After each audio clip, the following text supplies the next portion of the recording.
passable po ang ating bawan. Pareho sa bypass. Ano, not passable o yun. Yun, may tumirik ho. Kaya. Netestingan na namin pinakamalapit na driver kung kaya ho. Pero kaya daw. Gusto ko.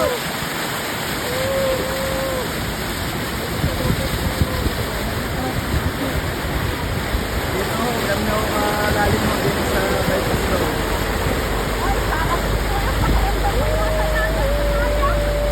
Ang laki ng alon.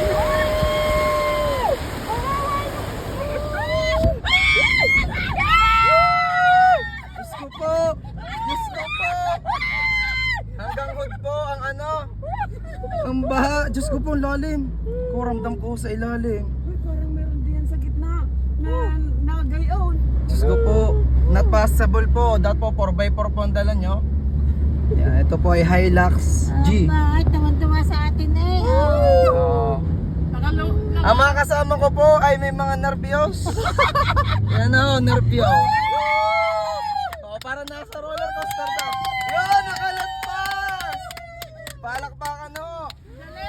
Magaling ang aming driver. Para sa mga kumukuha ng driver dyan. Yan, Anthony ah. Yan, si Anthony ho yan. Malakas ang loob. Oh, malakas ang loob. Hoy, Kalawang ho ang ilalim. Nasa ang naalala.